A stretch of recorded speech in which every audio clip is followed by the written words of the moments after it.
Welcome to the Ganesh stories. ಇವತ್ತಿನ match ಬಂದ್ಬಿಟ್ಟು CSK versus Punjab ಅವರು ಟಾಸ್ ಗೆದ್ಬಿಟ್ಟು ಬೌಲಿಂಗ್ ಆಯ್ಕೆ ಮಾಡಿಕೊಂಡ್ರು. ಒಳ್ಳೆ ಬೌಲಿಂಗ್ ಆಯ್ಕೆ ಮಾಡಿಕೊಂಡ್ರು. ಮೇನ್ ಗುರು ಇಲ್ಲಿ ಪಿಚ್ಚು ಚೆನ್ನಾಗಿತ್ತು ಅನ್ಬೋದು. ಸ್ಪಿನ್ನರ್ಸ್ಗೆ ತುಂಬ ಸಪೋರ್ಟ್ ಮಾಡ್ತಿತ್ತು ಅನ್ಬೋದು. ಸಿಕ್ಕಾಪಟ್ಟೆ ಅಡ್ವಾಂಟೇಜ್ ತೊಗೊಂಡ್ರು ಪಂಜಾಬ್ ಅವರು. CSK ಅವರು ಹೋಮ್ ಗ್ರೌಂಡ್ ಅಡ್ವಾಂಟೇಜ್ನ ತೊಗೊಂಡ್ರು ಒಂದು ಲೆವೆಲ್ಗೆ ಅಂತ ಹೇಳ್ಕೊಳ್ಳೋ ಬ್ಯಾಟಿಂಗ್ ಆಡಲಿಲ್ಲ ಅನ್ಬೋದು ನನ್ನ ಪ್ರಕಾರ. CSK ಒಟ್ನಲ್ಲಿ ಮೇನ್ ಗುರು CSK ಅಂತ ಬ್ಯಾಟಿಂಗು ಆಡಲಿಲ್ಲ, ಬೌಲಿಂಗು ಆಡಲಿಲ್ಲ. ಒಟ್ಟಿನಲ್ಲಿ ಅಜೀಬಾಗಿ ಆಡಿದ್ರು ಅನ್ಬೋದು ನನ್ನ ಪ್ರಕಾರ. ಇಲ್ಲಿ CSK ಇಷ್ಟು ಕಡಿಮೆ ರನ್ ಹೊಡಿತಾರೆ ಅಂತ ನಾನಂತೂ ಅಂದ್ಕೊಂಡಿರಲಿಲ್ಲ. ಮೇನ್ ಗುರು CSKಲಿ ಅಜಿಂಕ್ಯ ರಹಾನೆ ಆಗಲಿ, ಗಾಯಕ್ವಾಡ್ ಆಗಲಿ, ಮೇನ್ ಗಾಯಕ್ವಾಡ್ ಒಂದು ಸೈಡ್ ನಿಂತ್ಕೊಂಡು ಮ್ಯಾಚ್ನ ಗೆಲ್ಲಿಸಿದ್ರು ಅನ್ಬೋದು. 62 ಗೆಲ್ಲಿಸ್ಕೊಡೋಕ್ಕೆ 62 ರನ್ ಅದೇ ಮೇನ್ ಆಯಿತು ಅನ್ಬೋದು ನನ್ನ ಪ್ರಕಾರ. ಇಲ್ಲಿ ಅಜಿಂಕ್ಯ ರಹಾನೆ, ಗಾಯಕ್ವಾಡ್ ಪವರ್ ಪ್ಲೇ ತನಕನೂ ತಾಳ್ಮೆ ಆಟ ಆಡಿದ್ರು. ಪವರ್ ಪ್ಲೇ ಆದಮೇಲೆ ಎಲ್ಲರೂ ಟಕ ಅಂತ ಔಟ್ ಆದ್ರು ಅನ್ಬೋದು ನನ್ನ ಪ್ರಕಾರ. ಗಾಯಕ್ವಾಡ್ ಲಾಸ್ಟ್ವರೆಗೂ ನಿಂತಿದ್ರು ಕೂಡ ಅವ್ರಿಗೆ ಮಾತ್ರ ಕ್ರೆಡಿಟ್ ಕೊಡಲೇಬೇಕು.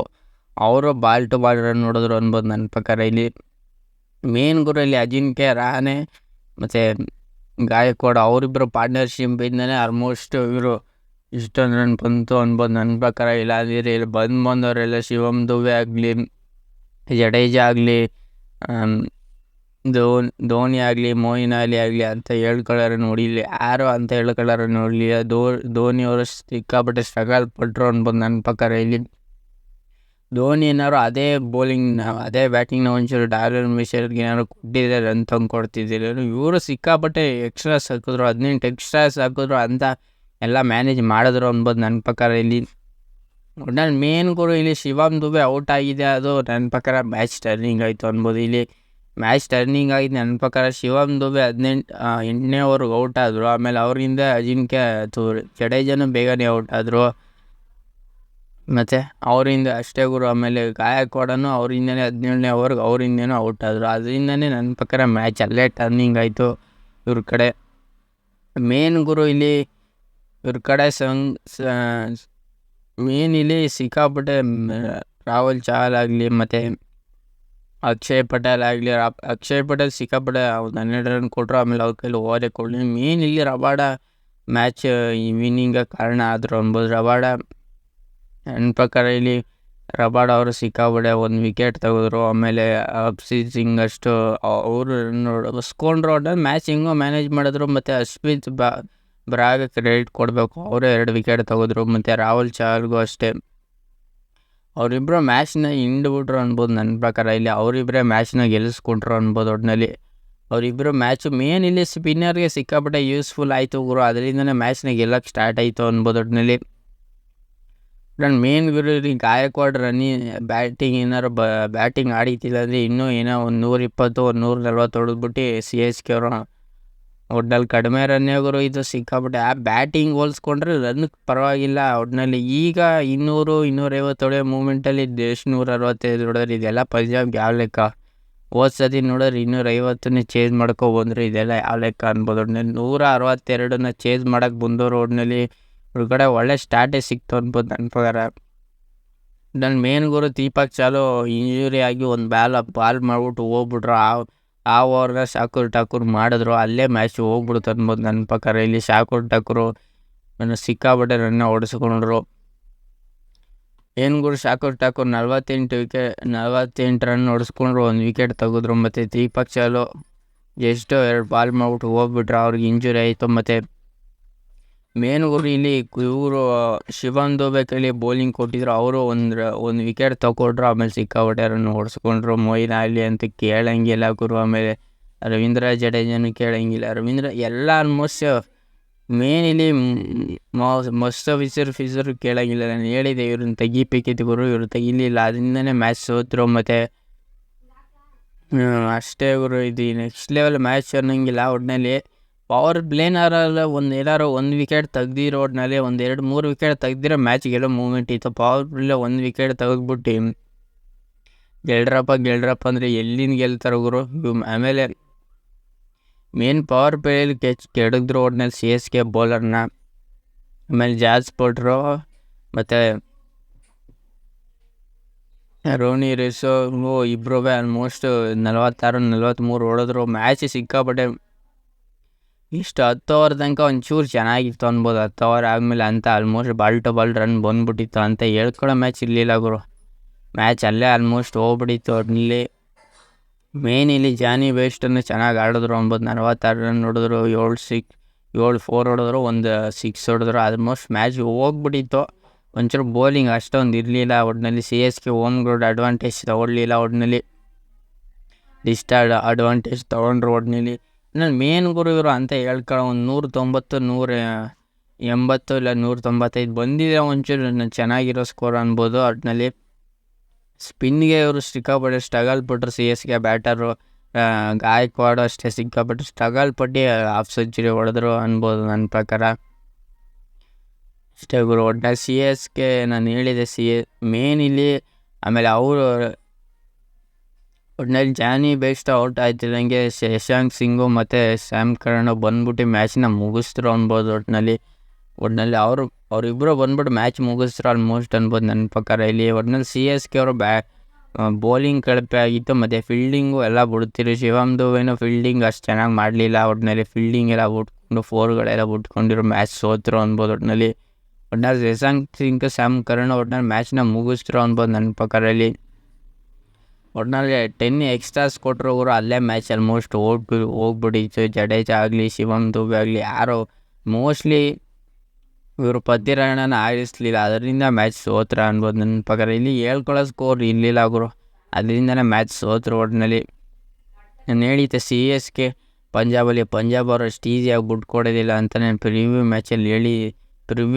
ವಿಡಿಯೋದಲ್ಲಿ ಹೇಳಿದೆ. ಒಟ್ಟಿನಲ್ಲಿ ನಾನು CSK ಗೆಲ್ತಾರೆ ಅಂತ ಹೇಳಿದ್ದೆ. CSK ಎಷ್ಟರ ಮಟ್ಟಿಗೆ ಸೋಲ್ತಾರೆ ಅಂತ ನಾನಂತೂ ಅಂದ್ಕೊಡ್ಲಿಲ್ಲ.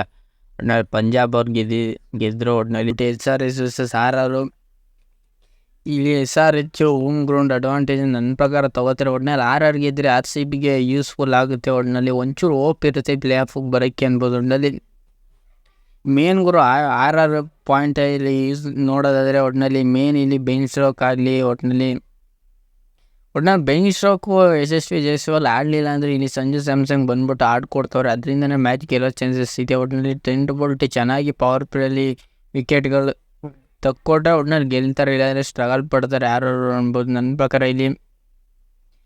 ಮೇನ್ ಗುರು ಇಲ್ಲಿ ಚಾಹಲ್ ಆಗಲಿ ಬೆನ್ ಸ್ಟ್ರೋಕ್ ಆಗಲಿ ಇವರೆಲ್ಲ ಚೆನ್ನಾಗಿ ಆಡಬೇಕು. ಇಲ್ಲ ಮ್ಯಾಚಲ್ಲಿ ಸಿಕ್ಕಾಪಟ್ಟೆ ಸ್ಟ್ರಗಲ್ ಪಡ್ತಾರೆ ಇವರು. SRH 3 ಮ್ಯಾಚು ಗೆದ್ಕೊಬರ್ತಿದ್ದಾರೆ, 2 ಮ್ಯಾಚ್ ಸೋತ್ಕೊಬರ್ತಿದ್ದಾರೆ. ಒಟ್ಟಿನಲ್ಲಿ RR ಕಡೆ ನೋಡೋದಾದರೆ ಒಟ್ಟಿನಲ್ಲಿ 4 ಗೆದ್ಕೊಬಂದು 1 ಸೋತವ್ರೆ. ಒಟ್ಟಿನಲ್ಲಿ ಮೇನ್ ಗುರು ಇಲ್ಲಿ 3 ಮ್ಯಾಚು RR ಗೆದ್ದಿದ್ರೆ 1 ಮ್ಯಾಚು SRH ಗೆದ್ದರು. ಒಟ್ಟಿನಲ್ಲಿ ಮೇನ್ ಗುರು ಇಲ್ಲಿ ಒಟ್ಟಿನಲ್ಲಿ ಸಂಜು ಸ್ಯಾಮ್ಸನ್ ಚೆನ್ನಾಗಿ ಕ್ಯಾಪ್ಟನ್ಶಿಪ್ ಮಾಡ್ಕೊಂಡು ಮ್ಯಾಚ್ನ ಗೆದ್ಕೊಬರ್ತಿದ್ದಾರೆ. ಒಟ್ಟಿನಲ್ಲಿ SRH ಗೆದ್ರೆ ಮ್ಯಾಚು ಚೆನ್ನಾಗಿರುತ್ತೆ. ಒಟ್ಟಿನಲ್ಲಿ ಲಾಸ್ಟ್ವರೆಗೂ ಹೋಗಲಿ ಅಂತ ಈ ಮ್ಯಾಚ್ ನಾನು ಇಷ್ಟಪಡ್ತೀನಿ. ಒಟ್ಟಿನಲ್ಲಿ 2 ಮ್ಯಾಚು ಒಂದು ಲೆವೆಲ್ಗೆ 150 160 ಹೋಗಿತ್ತು ಅಷ್ಟೇ. ಈ ಮ್ಯಾಚರು ಒಂದು 200 156 ಹೊಡೆದ್ಬಿಟ್ಟು ಒಟ್ಟಿನಲ್ಲಿ ಚೇಸ್ ಮಾಡೋರಿಗೆ ಇಲ್ಲಿ ಸಿಕ್ಕಾಪಟ್ಟೆ ಅಡ್ವಾಂಟೇಜ್ ಇದೆ. ಇಲ್ಲಿ ಮಿನಿಮಮ್ ಸ್ಕೋರ್ ಬಂದ್ಬಿಟ್ಟು 170 ಇಲ್ಲ 180 ಹೊಡೆಯೋ ಚಾನ್ಸಸ್ ಇದೆ. ಮೇನ್ ಗುರು ಇಲ್ಲಿ 200 ಹೊಡೆಯೋದಂತೂ 100% ಇಲ್ಲಿ. ಯಾರು ಬ್ಯಾಟಿಂಗ್ ತಗೊಂಡ್ರು ಯಾರು ಬೌಲಿಂಗ್ ತಗೊಂಡ್ರು 200 ಹೊಡೆಯೋದಂತೂ ನನ್ನ ಪ್ರಕಾರ 99% ಒಟ್ಟಿನಲ್ಲಿ ಅಡ್ವಾಂಟೇಜ್ ಇದೆ. ಒಟ್ಟಿನಲ್ಲಿ ಬ್ಯಾಟಿಂಗ್ ತೊಗೊಂಡು ನನ್ನ ಪ್ರಕಾರ ಇಲ್ಲಿ ಟಾಸ್ ಗೆದ್ದವ್ರು ನನ್ನ ಪ್ರಕಾರ ಇಲ್ಲಿ ಬ್ಯಾಟಿಂಗ್ ತೊಗೋತಾರೆ ಅನ್ನೋಕ್ಕಿಂತ ಬೌಲಿಂಗ್ ತೊಗೋತಾರೆ ಅಂದ್ಕೊಂಡಿದ್ದೀನಿ. ಒಟ್ಟಿನಲ್ಲಿ ಮೇನ್ ಗುರು ಇಲ್ಲಿ ಏನಾದ್ರು RR ಟಾಸ್ ಗೆದ್ರೆ ನನ್ನ ಪ್ರಕಾರ ಬೌಲಿಂಗ್ ತೊಗೋತಾರೆ ಇಲ್ಲ ಬ್ಯಾಟಿಂಗ್ ತೊಗೋತಾರೆ. ಆಗ SRH ಅವರು ಚೇಸ್ ಮಾಡುವಾಗ ಸಿಕ್ಕಾಪಟ್ಟೆ ಸ್ಟ್ರಗಲ್ ಪಟ್ಟವ್ರೆ ಅನ್ಕೋತೀನಿ ನನ್ನ ಪ್ರಕಾರ ಇಲ್ಲಿ. ಮೇನ್ ಗುರು ಇಲ್ಲಿ ಟ್ರೆಂಟ್ ಬೋಲ್ಟ್ ಚೆನ್ನಾಗಿ ಆಡಿದ್ರೆ ಈ ಮ್ಯಾಚ್ ಚೆನ್ನಾಗಿರುತ್ತೆ. ಒಟ್ಟಿನಲ್ಲಿ ಈ ಮ್ಯಾಚ್ ಒಟ್ಟಿನಲ್ಲಿ SRH ವರ್ಸಸ್ RR ಅಲ್ಲಿ ನಾನು RR ಗೆಲ್ಲಿ ಅಂತ ಹೇಳ್ತಿದ್ದೀನಿ. ಒಟ್ಟಿನಲ್ಲಿ ಮೇನ್ ಗುರು ಇಲ್ಲಿ ಸಿಕ್ಕಾಪಟ್ಟೆ ತಗೊಳ್ಬರೋದಂತೂ SRH. ಯಾಕಂದರೆ SRH ಅಲ್ಲಿ ಅಂತ ಹೇಳ್ಕೊಡೋ ಬ್ಯಾಟ್ಸ್ಮನ್ ಇಟ್ಟಿರ್ತಾರೆ. ಈಗ SRH ಟೀಮಲ್ಲಿ ಯಾರು ಇರ್ತಾರೆ ಅಂದರೆ SR ಟೀಮಲ್ಲಿ ರೇವಸಿಡ್, ಅಭಿಷೇಕ್ ಶರ್ಮಾ, ಮಾರ್ಕಮ್ಮು, ಕ್ಲಾಸನ್ನು, ಅಭಿಷೇಕ್ ಶರ್ಮಾ, ರೆಡ್ಡಿ, ನಮ್ಮ ಭುವನೇಶ್ವರ್ ಕುಮಾರ್, ನಟರಾಜನು, ಉಣಕಟ್ಟು ಮತ್ತು ಕ್ಯಾಪ್ಟನ್ನಾಗಿ ಇವರು ಇರ್ತಾರೆ ಅನ್ಬೋದು ನನ್ನ ಪ್ರಕಾರ. ಮೇನ್ ಗುರು ಇಲ್ಲಿ ತ್ರಾವರ್ಸಿಟ್ಟು 1-2-3 ಮ್ಯಾಚಲ್ಲಿ ಅಷ್ಟು ಚೆನ್ನಾಗಿ ಆಡಲಿಲ್ಲ ಅನ್ಬೋದು. ಸಿಕ್ಕಾಪಟ್ಟೆ ಸ್ಟ್ರಗಲ್ ಪಡ್ತವ್ರೆ ತ್ರಾವರ್ಸಿಟ್ಟು ಮತ್ತು ಅಭಿಷೇಕ್ ಶರ್ಮಾ. ಇವರಿಬ್ಬರು ಕ್ಲಿಕ್ ಆಗ್ಬಿಟ್ರಂತೂ ಹಿಡಿಯಂಗಿಲ್ಲ ಅನ್ಬೋದು. ಅಷ್ಟು ನೆಕ್ಸ್ಟ್ ಲೆವೆಲ್ಗೆ ಕರ್ಕೊಯ್ತಾರೆ. ಮಾರ್ಕಮ್ಮು ಅಷ್ಟೇ. ಒಟ್ನಲ್ಲಿ ಮೇನ್ ಗುರು ಇಲ್ಲಿ ರೆಡ್ಡಿ ಒಂದೆರಡು ಮ್ಯಾಚ್ ಆಡಿಕೊಟ್ರು, ಅಷ್ಟು ನೀಟಾಗಿ ಆಡಿಕೊಡ್ಲಿಲ್ಲ. ಒಟ್ಟಿನಲ್ಲಿ ಈಗ 6 ಟೀಮಲ್ಲಿ ಯಾರು ಇರ್ತಾರೆ ಅಂದರೆ ನನ್ನ ಪ್ರಕಾರ ಇಲ್ಲಿ ಮೇನ್ ಗುರು ಇಲ್ಲಿ ಯಶಸ್ವಿ ಜೈಸ್ವಾಲ್ ಬೆಂಚ್ ಸ್ಟ್ರೋಕು ಚೆನ್ನಾಗಿ ಓಪನ್ ಮಾಡಲಿಲ್ಲ ಅಂದರೆ ಸಂಜು ಸ್ಯಾಮ್ಸಂಗು, ಪರಾಗ್ ಅವರು ಮತ್ತು ಎಡ್ಮೇಯರು, ಅಶ್ವಿನ್ ಒಂದು ಲೆವೆಲ್ ಕ್ಯಾಮೆ ಇನ್ನಿಂಗ್ಸ್ ಆಡ್ತಾರೆ. ಇವ್ರು ಇಷ್ಟು ಜನ ಒಟ್ಟಿನಲ್ಲಿ ಇವರಿಬ್ಬರು ಔಟ್ ಆದರೂ ಸಂಜು ಸ್ಯಾಮ್ಸಂಗು, ಪರಾಗು ನಿಂತ್ಕೊಂಡು ಮ್ಯಾಚಿನ ಗೆಲ್ಲೋ ಮೂಮೆಂಟ್ವರೆಗೂ ತಗೊಂಡು ಹೋಗ್ತಾರೆ. ಒಟ್ಟಿನಲ್ಲಿ ಬೌಲಿಂಗ್ ಕಡೆ ಬರೋದಾದರೆ ಚಾಲು, ಅಶ್ವಿನು ಇವರಿಬ್ಬರು ಸ್ಟ್ರಗಲ್ ಪಡ್ತವ್ರೆ ಅನ್ಬೋದು. ಒಟ್ಟಿನಲ್ಲಿ ಬೌಲಿಂಗಲ್ಲಿ ಸಿಕ್ಕಾಪಟ್ಟೆ ರನ್ ಹೊಡೆಸ್ಕೊಂಡ್ರು, ಹೆಂಗೋ ಮ್ಯಾನೇಜ್ ಮಾಡ್ತವ್ರೆ. ಟ್ರೆಂಟ್ ಬೋಲ್ಟು, ಆವಿಷ್ ಖಾನು ಇವರಿಬ್ಬರು ಬಂದ್ಬಿಟ್ಟು ಚೆನ್ನಾಗಿ ಬೌಲಿಂಗ್ ಮಾಡ್ತಿರೋದಕ್ಕೆ ಗೆಲ್ತವ್ರೆ ಅನ್ಬೋದು. ಮೇನ್ ಇಲ್ಲಿ ಟ್ರೆಂಟ್ ಬೋಲ್ಟ್ಗೆ ಕ್ರೆಡಿಟ್ ಕೊಡಬೇಕು ಗುರು. ಪವರ್ ಪ್ಲೇಲಿ ವಿಕೆಟ್ಗಳನ್ನ ತೆಗ್ಕೊಡ್ತಾರೆ, ಅದರಿಂದನೇ ಮ್ಯಾಚ್ ಇಂಚೂರು ಕಡಿಮೆ ಸ್ಕೋರು ಬರ್ಕೊಡ್ತಾರೆ. ಒಟ್ಟಿನಲ್ಲಿ ಮೇನ್ ಗುರು ಇವರು ಎಡ್ಮೇರ್ನ ಒಂಚೂರು ಬೇಗ ಕಳಿಸ್ಬೇಕಾಗ ಮ್ಯಾಚ್ ಗೆಲ್ಲೋ ಚಾನ್ಸ್ ಇದೆ. ಒಟ್ಟಿನಲ್ಲಿ SRH ವರ್ಸಸ್ RR ನಾನು RR ಗೆಲ್ಲಿ ಅಂತೀನಿ. ಯಾಕೆಂದರೆ RR ಗೆದ್ದರೆ RCBಗೆ ಒಂಚೂರು ಗೆಲ್ಲೋ ಚಾನ್ಸಸ್, ಪ್ಲೇ ಆಫ್ಗೆ ಬರೋ ಚಾನ್ಸಸ್ ಇರುತ್ತೆ ಅನ್ಬೋದು. ಒಟ್ಟಿನಲ್ಲಿ ಅಷ್ಟೇ ಗುರು. ಒಟ್ಟಿನಲ್ಲಿ ಮೇನ್ ಗುರು ಒಟ್ಟಿನಲ್ಲಿ RR ಈ ಮ್ಯಾಚ್ನ ಗೆಲ್ಲಬೇಕು. ಒಟ್ಟಿನಲ್ಲಿ RR ಗೆದ್ದರೆ RCBಗೆ ಯೂಸ್ಫುಲ್ ಆಗುತ್ತೆ ಅನ್ಕೋತೀನಿ. ಒಟ್ಟಿನಲ್ಲಿ ಇವರು ಟೋಟಲಾಗಿ ಗೆದ್ದಿರೋದಂದರೆ 18 ಮ್ಯಾಚಲ್ಲಿ 9 ಮ್ಯಾಚು ನಿಮ್ಗೆ ಇಲ್ಲೇ ರಿಸಲ್ಟ್ ಗೊತ್ತಾಗ್ತಿದೆ. 18 ಮ್ಯಾಚಲ್ಲಿ 9 ಮ್ಯಾಚು SRH ಗೆದ್ದಿರೋ, 9 ಮ್ಯಾಚು RR ಗೆದ್ದವ್ರೆ. ಒಟ್ಟಿನಲ್ಲಿ ಈ SRH ವರ್ಸಸ್ RR ನನ್ನ ಪ್ರಕಾರ RR ಗೆಲ್ಲಿ. ಒಟ್ಟಿನಲ್ಲಿ ಹೋಮ್ ಗ್ರೌಂಡ್ ಅಡ್ವಾಂಟೇಜು SRH ತೊಗೋತಾರೆ. ಒಟ್ಟಿನಲ್ಲಿ ಇವರು ಚೇಂಜ್ ಮಾಡಿದ್ರೆ ಕಷ್ಟಪಡ್ತಾರೆ SRH ಅವರು. ಒಟ್ಟಿನಲ್ಲಿ RR ಅವರು ಚೇಂಜ್ ಮಾಡಲಿ, ಒಟ್ಟಿನಲ್ಲಿ ಇವರೇ ಸ್ಕೋರ್ ಮಾಡಿಕೊಡೋದಾಗಲಿ, ಒಟ್ಟಿನಲ್ಲಿ RR ಗೆಲ್ಲಿ ಅಂತ ಈ ಪ್ರಿವ್ಯೂಡಲ್ಲಿ ಒಟ್ಟಿನಲ್ಲಿ ಹೇಳ್ತೀನಿ. ಒಟ್ಟಿನಲ್ಲಿ ಈ ಪ್ರಿವ್ಯೂ ನಿಮ್ಗೆ ಏನಾದ್ರು ಇಷ್ಟ ಇದೆ ಲೈಕ್, ಶೇರ್, ಸಬ್ಸ್ಕ್ರೈಬ್ ಮಾಡ್ಕೊಳ್ಳಿ. ಹಂಗೆ ಈ CSK ವರ್ಸಸ್ ಪಂಜಾಬ್ ರಿವ್ಯೂನು ನಾನು ಮಾಡಿದ್ದೀನಿ. ಲೈಕ್, ಶೇರ್, ಸಬ್ಸ್ಕ್ರೈಬ್ ಮಾಡ್ಕೊಳ್ಳಿ.